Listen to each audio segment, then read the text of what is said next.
আসসালামু আলাইকুম। তো প্রায়ই রোগী পাই যাদের রোগী মানে জিনেরা ভর হয়ে আমাদের সাথে কথা বলে, রোগীর শরীর থেকে কথা বলে। কখনো রোগীর অজান্তে অথবা রোগীর জানতেই রোগীর উপরে ভর হয়ে আমাদেরকে জিনেরা বিভিন্ন বার্তা পাঠায়, কথাবার্তা বলে। তো এই রোগীর জিন আজকে আমাকে পরিচয় দিল যে সে দাজ্জালের অনুসারী। তো বোন আমাকে ১ম এ তার সমস্যার কথাগুলো বলল যে এই জিনকে হ্যাঁ, নষ্ট করলে বা বশে আনলে ওদের আত্মীয়স্বজন চলে আসে। ওরা সবাই সাপ, জিন এসব বিভিন্ন আরকি সমস্যা হয়। তো হঠাৎ করেই আমাকে মেসেজ দিল যে, "কে তুই? মুনের সাথে কথা বলিস, শোন ওকে বাঁচাতে পারবি না।" মানে জিন ভর হয়ে গেছে। ভর হয়ে মেসেজ দিল, "আমি দাজ্জালের অনুসারী। আমার সাথে কালনাগিনীর মা ও তার ছেলেমেয়ে সবাই, জামাই সবাই আছে।" এবার আমি ওকে জিজ্ঞেস করলাম, "পারলে বল তো দাজ্জাল এখন কোথায়?" পরে বলবে তোকে বলবো না আমার খোদার কথা। হ্যাঁ, আসবে, আসবে। আমি বললাম, "তুই নিজেই জানিস না।" তখন আবার বোনের সেন্স ছিল। সে বলছে যে, "ক্ষমা করবেন হুজুর আমি লিখছি না, হাত একাই নড়ছে।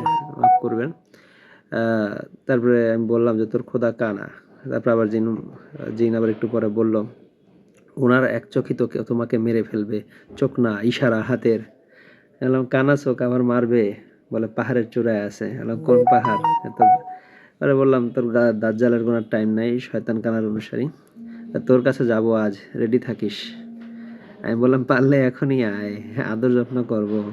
আচ্ছা, এই আর কি বলা যাবে না ৯০ কোটি আছে এখন মনের কাছে আছি আর কি। ওই রোগীর কাছে নাকি ৯০ কোটি আছে। এটা চাপা। অনেক জিন থাকে। ৯০ কোটি জিন আসলে কোনো মানে সংখ্যা ওদের সংখ্যা এত বেশি যে ৯০ কোটি ওইটা নিয়ে অবাক হওয়ার কিছু নাই। পরে বলে যে মন মানে এই মেয়েরা বোকা নির্বোধ মেয়ে নামাজ পড়তে দেয়নি নামাজে আজ ঘাড়ে চেপে বসেছিলাম তাও শুয়ে শুয়ে নামাজ পড়েছে হা হা হা কান্না করেছে ও এখন ওর রবের প্রতি ওর অনেক বিশ্বাস আমি আগে ওর বিশ্বাস ভাঙবো তারপর ধীরে ধীরে মারবো মানে আগে মেয়েটাকে বেঈমান বানাবে এরপরে মারার প্ল্যান করছে। হ্যাঁ আমি বললাম কেন মারবি তোকে কি মারছে বলে না ওর দোষও মুসলিম কোনো মুসলিমকে আমরা ছাড়বো না হিন্দু খ্রিস্টান হলে কোনো অপরাধ ছিল না মুসলিমদের কি অপরাধ। পরে ও আর রেসপন্স করে নাই। পরে বোন জানাইলো যে ওরা চলে গেছে। মানে ওনার শরীরের উপরে যে ভর হওয়া বা রিঅ্যাকশন সেটা চলে গেছে এবং স্বাভাবিক হয়ে গেছে। এই আরকি। এখন এই বোনটার ট্রিটমেন্ট শুরু করব। এখন ঘটনা হয়েছে এই বোনের যে এই পর্যায়ে চলে আসছে সমস্যা এটা ১-২ দিনে হয়নি।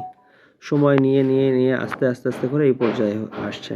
তো এজন্য সমস্যা অল্প থাকতে ট্রিটমেন্ট করলে তাড়াতাড়ি সুস্থতা আসে। যত দেরি করা হয় তত ঝামেলা বাড়ে।